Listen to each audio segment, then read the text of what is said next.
வணக்கம் நேர்களே, இது ஷர்மிளா டாக்கீஸ். நான் உங்கள் டாக்டர் ஷர்மிளா. நேத்து இந்தியா முழுவதும் 80வது சுதந்திர தினம் ரொம்ப கோலாகலமா கொண்டாடப்பட்டது அப்படிங்கிறத நம்ம பார்க்குறோம்.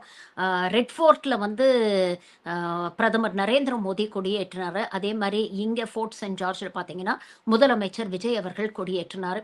2மே ரொம்ப முக்கியமான நிகழ்வுகள். 2மே பேசப்பட வேண்டிய விஷயங்கள தவிர்த்துட்டு, எதெல்லாம் தேவையில்லாத ஆணியோ அதெல்லாம் புடுங்கிட்டு இருந்தாங்க அப்படிங்கிறது மட்டும் மிகப்பெரிய ஒரு வருத்தத்தை ஏற்படுத்துச்சு. முதல்ல டெல்லியில என்ன நடந்தது அப்படிங்கிறத பார்த்துட்டு, அதுக்கப்புறம் சென்னையில என்ன நடந்தது அப்படிங்கிறத பார்ப்போம். டெல்லியில பிரதமர் நரேந்திர மோடி ஒவ்வொரு இண்டிபெண்டன்ஸ் டேக்கும் கொடியேற்றும் பொழுது ஹைலைட் பண்ணப்பட வேண்டியது என்ன அப்படின்னு பார்த்தீங்கன்னா, நியாயமா இண்டிபெண்டன்ஸ் டே ஸ்பீச்ல அவர் என்ன பேசினாரு அப்படிங்கிறது தான் ஹைலைட்டா இருக்கணும். ஆனா ஒவ்வொரு வருஷமும் சங்கிகள் இண்டிபெண்டன்ஸ் டே ஸ்பீச்சை விட மோடி என்ன உடை அணிந்து கொண்டு வந்தார், என்ன கலர் காம்பினேஷன் போட்டுக்கிட்டு வந்தாரு, என்ன ஸ்டைல் ஸ்டேட்மெண்ட்டை அவர் நிலைநாட்டினாரு, இது பற்றிய விஷயங்களை தான் சோஷியல் மீடியால அதிகம் வைரல் பண்ணிட்டு இருப்பாங்க. அதே மாதிரி இந்த வாட்டியும் மோடி அவர்களுடைய உடை ஒரு மிகப்பெரிய சர்ச்சையை ஏற்படுத்தியிருக்கு. அதாவது இந்த வாட்டி பாத்தீங்கன்னா, ஒரு white pyjama kurta with brown Nehru ஜாக்கெட்டோட ஒரு ரெட் டர்பன், ராஜஸ்தான் குஜராத்தை குறிக்கக்கூடிய பாந்தினி மெட்டீரியல்ல செஞ்ச ஒரு ரெட் டர்பன் போட்டுட்டு வந்தாரு. ஆனா அதெல்லாம் மக்களுடைய கவனத்தை ஈர்க்கல. அவருடைய அந்த நேரு ஜாக்கெட்ல இருந்த அந்த பாக்கெட் கர்ச்சீஃப் இருக்கு இல்லையா, அத திரங்கா, அதாவது ட்ரை கலர்ல அழகா வடிவமைச்சிருந்தாங்க. ஆனா பிரச்சனை என்னன்னா, ஆர்டர மாத்தி போட்டுட்டாங்க. சாஃப்ரான் ஃபர்ஸ்ட் வரணும், அதுக்கப்புறம் வெள்ளை, அதுக்கப்புறம் பச்சை வரணும். ஆனா இத ரிவர்ஸ்ல வச்சிருந்தாங்க அப்படிங்கிற விஷயத்த காங்கிரஸ் லீடர் பவன் கேரா சோஷியல் மீடியால கிண்டல் பண்ணி, நக்கல் பண்ணி ஒரு போஸ்ட் போடுறாரு. அங்கேருந்து தான் பிரச்சனை ஆரம்பிக்குது. பவன் கேரா போட்ட பதிவுல என்ன போடுறாருன்னா, ஏன் இத ரிவர்ஸ்ல வச்சிருக்கிறீங்க? இது மூலமாக தேசிய கொடியை நீங்க அசிங்கப்படுத்துறீங்களா? அவமானப்படுத்துறீங்களா? அப்படிங்கிற ஒரு கேள்வியை எழுப்பியிருந்தாரு. இந்த காம்பினேஷன் அயர்லாந்து நாட்டு கொடியை போல இருக்கிறது அப்படிங்கிற ஒரு விஷயத்தையும் அவர் பதிவு பண்றாரு. இது எப்படி ரிவர்ஸ்ல உருதுவ படிக்கிற மாதிரி ரிவர்ஸ்ல படிக்கணுமா அப்படின்னு நக்கலா கேட்டு ஒரு பதிவை பண்றாரு.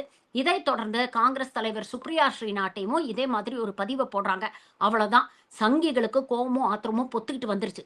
ஏன்னா 2 நாள் முன்னால தான் இதே மாதிரி மேடையில மோடியுடைய வெளியுறவு கொள்கைகளை ராகுல் காந்தி நக்கல் பண்ற அப்படின்னு சொல்லிட்டு, மோடியுடைய வெளியுறவு கொள்கைன்னா என்ன தெரியுமா? கட்டிப்பிடி வைத்தியம் தான் அப்படின்னு அங்க இருக்கக்கூடிய காங்கிரஸ்காரர் ஒருத்தரை கட்டிப்பிடிக்கிறாரு. உடனே மெலோனி மெலனி அப்படின்னு இட்டாலிய பிரதமருடைய பேரை கிரவுட்ல இருந்து அவங்க பேசுறாங்க. உடனே ராகுல் காந்தி மேடையில இருந்து, ஐயோ அந்த அளவுக்குலாம் நான் தரம் தாழ்ந்து போகல அப்படிங்கிற ஒரு கமெண்ட் அடிக்கிறார். உடனே சங்கிகள் சைட்ல இருந்து ரியாக்ட் பண்றாங்க. அதாவது 1983ல நாம் சமிட்ல இந்திரா காந்தி அவர்கள் ஃபிடல் காஸ்ட்ரோவை மீட் பண்றாங்க. அப்ப பாருங்க, வெக்கமே இல்லாம இந்திரா காந்தி ஃபிடல் காஸ்ட்ரோவை கட்டி பிடிக்கிறாங்க அப்படின்னு வெட்டி ஒட்டின ஒரு வீடியோவை வைரல் பண்ணி, இந்திரா காந்தியை கேவலப்படுத்துறது மூலமா ராகுல் காந்தியை பழி வாங்கிட்டோம் அப்படிங்கிற அளவுக்கு புலகாங்கிதம் அடைஞ்சிட்டு இருந்தாங்க. இப்படிப்பட்ட ஒரு தரம் தாழ்ந்த அரசியல் தான் நேத்து சோசியல் மீடியால நம்மளால பார்க்க முடிஞ்சது. நியாயமா பிரதமர் மோடி இண்டிபெண்டன்ஸ் டே ஸ்பீச்ல என்ன பேசினாரு அப்படிங்கிற விஷயத்த எந்த மெயின் ஸ்ட்ரீம் மீடியாவும் டிபேட்டுக்கு எடுக்கலங்க. கிட்டத்தட்ட 12 வருஷமா ஆட்சி பண்ணிட்டு இருக்கிறாரு. ஒவ்வொரு இண்டிபெண்டன்ஸ் டே அன்னைக்கும் விதவிதமா டிஃபரெண்டா வடை சுட்டுட்டு இருக்கிறாரு. அதே மாதிரி தான் இந்த இண்டிபெண்டன்ஸ் டேக்கும் பல விஷயங்களை பேசியிருக்கிறாரு. ஆனா இதெல்லாம் மெயின் ஸ்ட்ரீம் மீடியால டிபேட் ஆகல. யாராவது ஒருத்தருக்கு நேத்து நரேந்திர மோடி என்ன பேசினாரு அப்படின்னு கேட்டு பாருங்க. பாதி பேர் கவலையே படுறது இல்ல. வழக்கமா சுடுற மாதிரி வடை சுட்டுட்டு போறாரு அப்படின்னு சொல்லிட்டு அதை கடந்து போயிடுறாங்க. இன்னும் பாதி பேருக்கு தெரியறதே இல்ல. ஏன்னா எது தெரியணுமோ அதை மூடி மறைக்கிற மாதிரி இந்த பாக்கெட் விஷயத்த ஒரு பெரிய பிரச்சனையா மாத்தி இருக்கிறாங்க. நியாயமா பிரதமர் நரேந்திர மோடியை ஏகப்பட்ட கேள்விகள் கேட்கணும். நேத்து பாருங்க, இண்டிபெண்டன்ஸ் டேல வழக்கம் போல 2047ல விக்சித் பாரத்தை நாங்க அடைவோம் அப்படிங்கிற ஒரு வர சுட்டிருக்காரு. ஆனா இப்போ புதுசா அதுல ஒரு எலிமெண்ட் சேர்த்திருக்காரு. சப்ததாரா, 7 துறைகள்ல கான்சென்ட்ரேட் பண்ணி நாம விக்சித் பாரத்தை அடைய போறோம் அப்படின்னு உருட்டி இருக்காரு.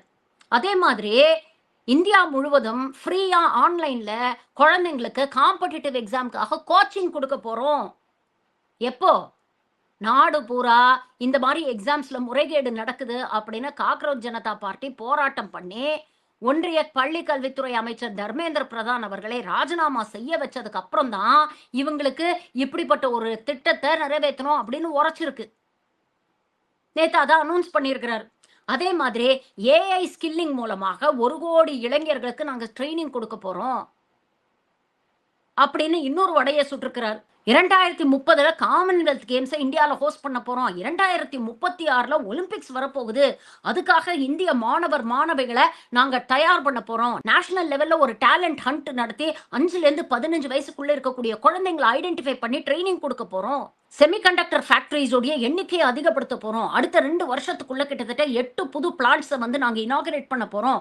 நியூக்ளியர் எனர்ஜி ப்ரொடக்ஷன்ல 100 கிகாவாட் டார்கெட்டை வந்து நாம 2047க்குள்ள ரீச் பண்ண போறோம். இதெல்லாம் நடைமுறைப்படுத்தணும்னா நாம ஆத்ம நிர்பர் பாரதா, சுயசார்புள்ள இந்தியாவாக மாறணும் அப்படின்னு நல்ல டிசைனா அரைச்சமாவே வித்தியாசமா அரைச்சிருக்கிறார். இன்ஃபேக்ட் இன்னொரு முக்கியமான விஷயம் சொல்ல போனோம்னா, இண்டிபெண்டன்ஸ் டே ஸ்பீச்லயே நேத்து மோடி பேசினதுதான் மிகவும் ஷார்டஸ்ட் ஸ்பீச் அப்படின்னு சொல்றாங்க. மணிப்பூரை பத்தி வாயே திறக்கல, பாகிஸ்தானை பத்தி வாயே திறக்கல. வழக்கமா எதிர்கட்சிகளை விமர்சிச்சு ஏதாவது ஒண்ணு சொல்லுவாரு. நேத்து அதை கூட சொல்லல. ஏன்னா மனுஷனுக்கு பயம். ஏற்கனவே காக்ரோச் ஜனதா பார்ட்டி மூலமாக ஒரு மிகப்பெரிய பின்னடைவை பாஜக சந்திச்சிருக்குது. இந்த ஜென்சி எல்லாம் எப்படி தங்களுடைய வளையத்துக்குள்ள கொண்டு வரலாம், எப்படி அவங்களெல்லாம் இம்ப்ரெஸ் பண்ணலாம் அப்படிங்கிற ஒரு மோட்ல இன்னைக்கு மோடி இருக்கிறாரு. அதனால எதிர்கட்சிகளை முடிஞ்ச அளவுக்கு விமர்சனம் பண்றதை அவாய்ட் பண்ணி இருக்கிறார். இவ்வளோ விஷயங்கள் அறிவிச்சிருக்கிறாரே, இதெல்லாம் எப்படி சாத்தியப்படுத்த போறீங்க? அதற்கான என்ன ப்ளூ பிரிண்ட் வச்சிருக்கிறீங்க? அதற்கான என்ன பாலிசிஸ் வச்சிருக்கிறீங்க? எவ்வளோ தொகை அதுக்காக ஒதுக்க போறீங்க? எந்த கேள்வியும் எந்த மீடியாலையும் வரல. சரி, மீடியா தான் கேள்வி கேட்க மாட்டாங்க, எல்லாரும் விலை போட்டாங்கன்னு தெரியும்ல. எதிர்கட்சிகள் என்ன பண்ணிட்டு இருக்காங்க? நாங்க தான் மாற்றுன்னு கிளைம் பண்ணக்கூடிய காங்கிரஸ் தலைவர்கள் மோடியுடைய பாக்கெட்ல இருக்கக்கூடிய கர்ச்சீஃபையும் அவருக்கும் இத்தாலிய பிரதமர் மெலனிக்கு இருக்கக்கூடிய ஒரு டிப்ளமேட்டிக் ரிலேஷன்ஷிப்பை கொச்சைப்படுத்துற மாதிரி பதிவுகள் போட்டுட்டு உட்கார்ந்துருக்காங்க. அப்போ வேர் ஆர் யோர் பிரையாரிட்டிஸ்? உங்களுக்கும் அந்த சங்கி கூட்டத்துக்கும் என்ன வித்தியாசம்? அவங்க லெவலுக்கு தரம் தாழ்ந்து நீங்களும் அரசியல் செய்ய போறீங்கன்னா அதுக்கு அவங்களே இருந்துட்டு போலாமே ஆட்சியில. சரி, இந்திய அளவுல டெல்லியில நிலைமை இப்படி இருக்குன்னா தமிழ்நாட்டுல அதை விட மோசம். நேத்து முதல் முறையாக முதலமைச்சர் விஜய் சுதந்திர தின கொடியை ஏத்துறாரு. 1974 மாநில முதலமைச்சர்கள் கொடியேற்றலாம் அப்படிங்கிற உரிமையை வாங்கி கொடுத்தது முத்தமிழறிஞர் டாக்டர் கலைஞர்.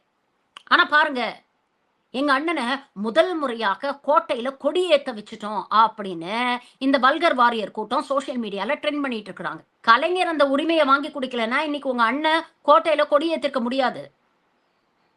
குறைஞ்சபட்சம் அந்த அரசியல் வரலாறையாவது நீங்க தெரிஞ்சு வச்சுக்கணும். அதுக்கப்புறம் நேத்து அவர் பேசுறாரு இண்டிபெண்டன்ஸ் டே ஸ்பீச்ல. ஆட்சிக்கு வந்து 100 நாள் ஆயிடுச்சு, இந்த 100 நாள்ல என்னென்ன சாதனை பண்ணியிருக்கோம் அப்படின்னு ஏதாவது உருப்படியா பேசியிருந்தா பரவாயில்ல. வழக்கம் போல அரைச்சமாவே அரைச்சிருக்கிறார். இதுல புதுசா ஒரு உருட்டு வேற. அதாவது ஆட்சியில இருக்கக்கூடிய ஊழலை ஒழிக்கிறதே ஒரு விதமான சுதந்திர போராட்டமா. அப்படிப்பட்ட ஒரு மிகப்பெரிய புரட்சியை பண்ணி ஊழலை ஒழிச்சு 3 மாசத்துல தமிழ்நாட்டுக்கு சுதந்திரம் வாங்கி கொடுத்துட்டாராம். இவங்களுடைய ஊழல் ஒழிப்பு லட்சணம் எந்த அளவுல இருக்குன்னு பாத்தீங்கன்னா, செங்கல்பட்டுல இருக்கக்கூடிய ஒரு தாவேகா நிர்வாகி வெளிப்படையா சாலை ஒப்பந்ததாரர்கிட்ட 1,30,000 ஹார்ட் கேஷா லஞ்சம் வாங்கக்கூடிய வீடியோ வைரல் ஆகுது. அந்த வீடியோல லாவகமா அந்த பணத்தை வாங்கி பக்கத்துல நிற்கக்கூடிய அவருடைய மனைவி கையில அவர் கொடுக்கிறாரு. இந்த வீடியோ வைரல் ஆனதுக்கு அப்புறம் அவர் மேல நடவடிக்கை எடுக்கிறோம்ட்டு கட்சியை விட்டு அவரை நீக்குறாங்க. ஆனா இதெல்லாம் போன மாசம் நடந்தது. இந்த ஊழல் ஒழிப்பு புரட்சி செய்யக்கூடிய இந்த தாவேகா கட்சி அதுக்கப்புறம் என்ன பண்ணிச்சு அப்படிங்கறதா முக்கியமான விஷயம். இந்த மாசம் எந்த மனைவி கையில லஞ்ச பணத்தை வாங்கி கொடுத்தாரோ அந்த அம்மா வாங்கி பையில போட்டுக்கிச்சோ அதே அம்மாவை கூப்பிட்டு அதே பதவியை கொடுக்குறாங்க. இந்த ஊழல் ஒழிப்பு லட்சணமா? உங்க கேபினெட்ல இருக்கக்கூடிய மினிஸ்டர்ஸ் மீது ஊழல் புகார் வருது. பணத்தை வாங்கிக்கிட்டு அரசு வழக்கறிஞர் பதவியை கொடுக்கிறாரு, விற்கிறாரு அப்படிங்கிற புகார் வந்தது. நடவடிக்கை எடுக்கிறது அப்புறம் இருக்கட்டும், குறைஞ்சபட்சம் ஒரு விசாரணையாவது நீங்க ஏற்பாடு பண்ணீங்களா? இப்ப யாரை ஏமாத்துறதுக்காக இப்படி எல்லாம் உருட்டுறீங்க? அப்புறம் அடுத்தது வழக்கம் போல மக்கள் வந்து பணத்தை நிராகரிச்சுட்டாங்க, அதிகாரத்தை நிராகரிச்சுட்டாங்க, ஜாதி மத பேதம் எல்லாத்தையும் தாண்டி எனக்கு ஓட்டு போட்டு என்ன ஜெயிக்க வச்சிருக்கிறாங்க. ஆனா சில சக்திகள் நம்மளுடைய வெற்றியை பார்த்து பொறாமப்படுது, நம்மளை எப்படா கவுக்கலான்னு முயற்சி பண்ணிட்டு இருக்கு. அதனால எனக்கு ஓட்டு போட்டு ஜெயிக்க வச்சுட்டோம், அண்ணன் எல்லாத்தையும் பார்த்துக்குவாரு அப்படின்னு கான்பிடென்டா இருந்துராதீங்க. தொடர்ந்து எனக்கு சப்போர்ட் பண்ணுங்க. நான் என்ன கேட்கிறேன், யார் உங்களுக்கு எதிரா சதி பண்றது? 35% மக்கள் உங்களுக்கு ஓட்டு போட்டு ஜெயிக்க வச்சிருக்காங்க. மீதி 65% நீங்க வேண்டான்னு நினைச்சு தானே மற்ற கட்சிகளுக்கு ஓட்டு போட்டிருக்காங்க.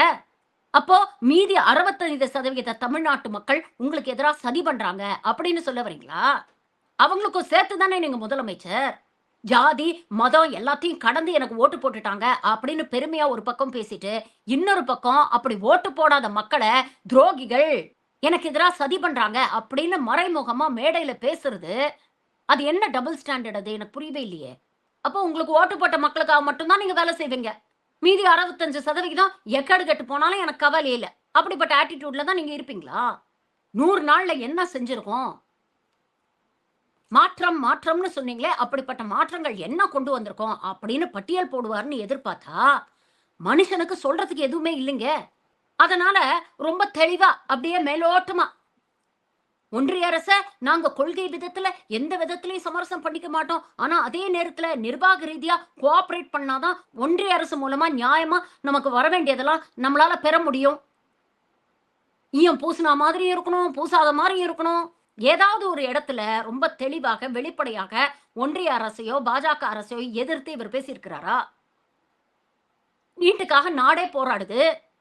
நீட் போராட்டத்துல முன்னோடியா இருந்தது தமிழ்நாடு. அந்த தமிழ்நாட்டுல இருக்கக்கூடிய மாணவர்கள் போராடுறாங்க அப்படின்னா, உங்களுடைய எதிர்ப்பாடு நீட் விலக்கு. நீட்டுக்கு எதிரானது அப்படின்னா, அந்த மாணவர்கள ஃப்ரீயா சுதந்திரமா போராட விட்டுருக்க வேண்டியது தானே? இன்னும் ஒரு படி மேல போயி, இந்த அரசாங்கம் உங்க கூட இருக்குதுப்பா. இந்தாங்க மெரினா பீச்ல அமைதியா போராட்டம் பண்ணுங்க. நாங்க உங்க கூட இருக்கிறோம் அப்படின்னு நீங்க சொல்லியிருந்தீங்கன்னா, நீங்க கொள்கை எதிரியா தீர்மானமா எதிர்க்கிறீங்க அப்படின்னு நம்ம புரிஞ்சுக்கலாம். ஆனா நீங்க என்ன பண்றீங்க? Preventive arrest. போராடவே இல்ல. அதுக்குள்ள கிளாஸ் ரூம்ல புகுந்து மாணவர்கள அரெஸ்ட் பண்றீங்க.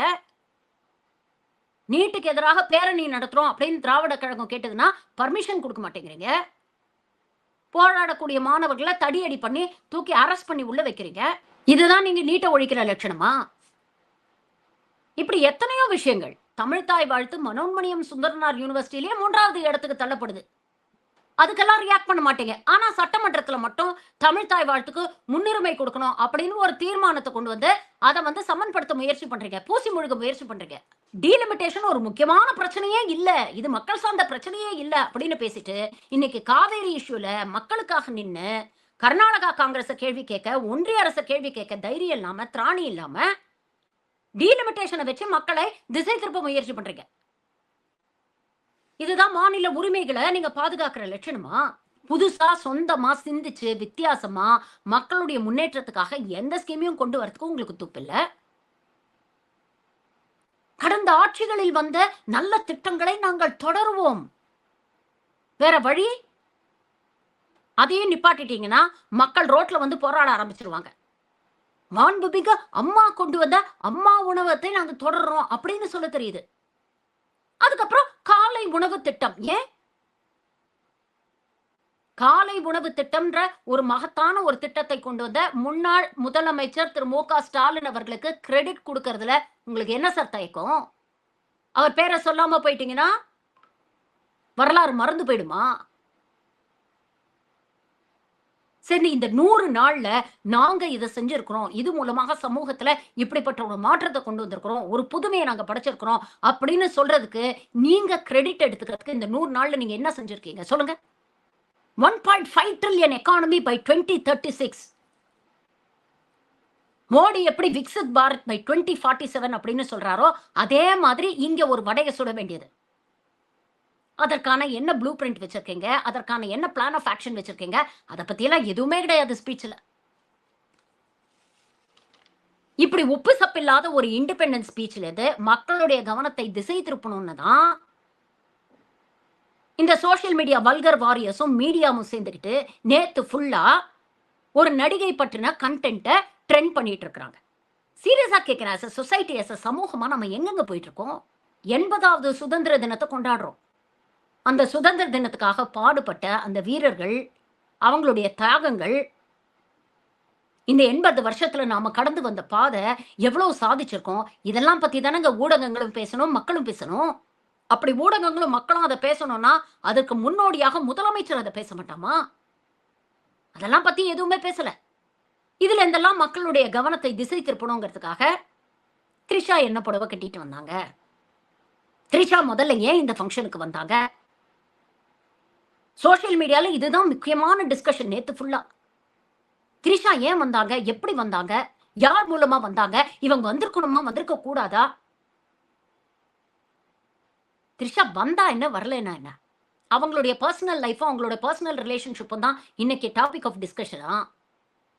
இதுதான் முக்கியமா? தமிழ்நாட்டுல இத தாண்டி பிரச்சனைகளே இல்லையா? அவங்க தான் மக்களுடைய கவனத்தை திசை திருப்ப இத வேணும்ட்டே பண்றாங்கன்னா, மீடியாவும் அதே விஷயங்கள கையில எடுத்து ஒரு ஜர்னலிஸ்டிக் எத்திக்ஸ், ஒரு ஜர்னலிஸ்ட் மேல இருந்த மரியாதையே சுத்தமா போயிடுச்சு. அடுத்தது பாருங்க, சந்திரசேகர் முகம் கொடுத்து கூட பேசல. அவர் பேசினா என்ன, பேசலன்னு நமக்கு என்னங்க? 3 பேரும் கலர் கோஆர்டினேட்டட் ட்ரெஸ்ஸா உட்கார்ந்திருக்காங்க.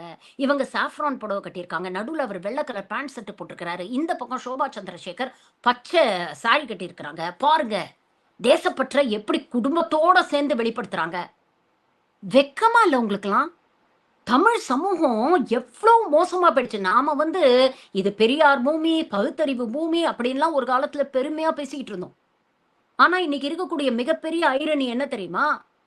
வட மாநிலத்துல இருக்கக்கூடிய இளைஞர்களுக்கு கூட தெளிவு வந்துருச்சு. 12 வருஷம் மோடி ஆட்சியில அந்த மனுஷன் நமக்கு எதுவும் செய்யல. இனிமேலாவது நம்மளுடைய உரிமைகளை நம்ம போராடி தான் பெறணும் அப்படிங்கிறதுக்காக வீதியில போராட ஆரம்பிச்சிருக்கிறாங்க. இன்னைக்கு ஜென்சிய தாண்டி ஜென் ஆல்பா ஸ்கூல்ல பள்ளிக்கூடத்துல படிக்கக்கூடிய குழந்தைங்க காக்ரோச் ஜனதா பார்ட்டியோட தலைவர் அபிஷேக் திப்கே ஒரே ஒரு வார்த்தை சொன்னாரு. அவங்க ஸ்கூல்ல இருக்கக்கூடிய அவலங்களை தயவு செஞ்சு சோசியல் மீடியால பதிவு பண்ணுங்கன்னு. சின்ன சின்ன குழந்தைங்க. ஒரு குழந்தை வாட்டர் பாட்டில பிடிச்சுக்கிட்டு ஜேர்னலிஸ்ட் மாதிரி தன்னுடைய கிராமத்திலிருந்து தன்னுடைய பள்ளி எவ்வளவு மோசமா இருக்கு, அடிப்படை வசதிகள் கூட இல்லாம இருக்கு அப்படிங்கறத தைரியமா ஒரு பதிவு போடுது. இன்னொரு குழந்தை கொடைய பிடிச்சுக்கிட்டு பதிவு போடுது. இதெல்லாம் சோசியல் மீடியால வைரல் ஆகுது, ட்ரெண்ட் ஆகுது நார்த் இந்தியால. நாம அப்படியே ரிவர்ஸ்ல போயிட்டு இருக்கோம். எந்த இளைஞர்கள் பல புரட்சிகளுக்கு காரணமாக இருந்தாங்களோ, இன்னைக்கு அதே இளைஞர்கள் ஒரு சினிமா நடிகனை கண்மூடித்தனமா தூக்கி வச்சு கொண்டாடி அவன் பண்ணக்கூடிய ஒவ்வொரு விஷயத்தையும் நியாயப்படுத்திக்கிட்டு இருக்கிறாங்க. கிட்டத்தட்ட 100 வருஷம் நம்மள பின்னோக்கி இழுத்துட்டு போயிட்டு இருக்கிறாங்க. இந்த அவலத்துக்கு மீடியாவும் வெக்கமே இல்லாம துணை போயிட்டு இருக்கு. 80 வருஷம் ஆச்சு சுதந்திரம் கிடைச்சு. ஆனா உண்மையிலேயே நமக்கு சுதந்திரம் கிடைச்சிருக்கா? எந்த சுதந்திரத்தை நம்ம கொண்டாடிட்டு இருக்கோம்? இன்னைக்கு ஃப்ரீடம் ஆஃப் எக்ஸ்பிரஷன் இருக்கா? ஒன்றிய அரசு விமர்சனம் பண்ணி யாராவது பேசினா உடனே தூக்கி உள்ள போடுறாங்க. இன்னைக்கு தமிழ்நாட்டிலே அதானே நடந்துகிட்டு இருக்கு.